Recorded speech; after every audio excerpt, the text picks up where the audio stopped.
Hi, first graders. We are going to reread this story, Alicia's Happy Day. We read this a couple days ago. We were looking for more of the series of events and what happened. Now we're going to be asking questions as we go, and we're going to be finding answers to those questions in the text. So the first one that I would like us to look for is this question.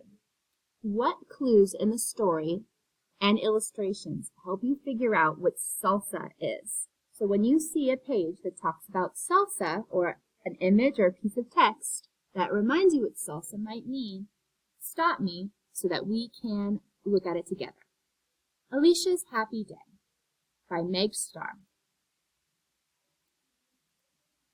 Alicia's Happy Day by Meg Starr. Dedication to the children of East Harlem and barrios everywhere, for Deborah, an original. May you have a day that's twirly swirly. May you hear salsa and start to dance. Okay, who stopped me? Good. This is our first place where we can find out what salsa is. Now, where in the story, point to it with your finger, can you see what salsa is given the illustration or text? What is salsa? Good. Some of you might be pointing to her dancing here with her arms up in the air.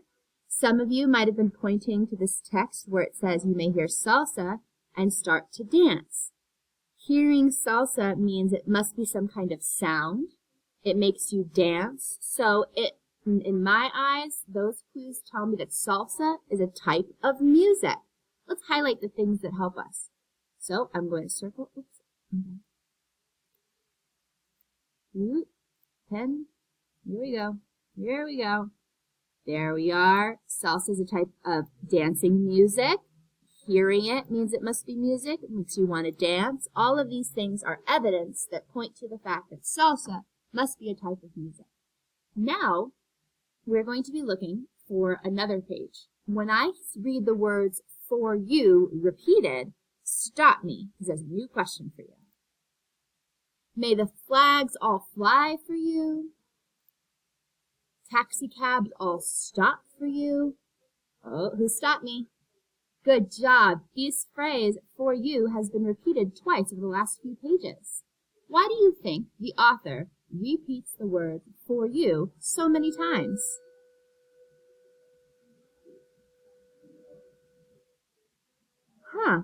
Let's go back in the story. Let's see what we can find. May you have a day that's twirly swirly. She's hoping that you have a fantastic, wonderful day, just like she's having. So when she's repeating for you, she wants the day to be specifically for you to enjoy. Awesome. Let's keep going. Airplanes right in the sky for you. Walk signs say walk just in time for you. And pigeons bow shiny next to you, while friends decorate in chalk for you. May the orange lady give a ribbon of peel to you, and the icy man say helado de coco for you.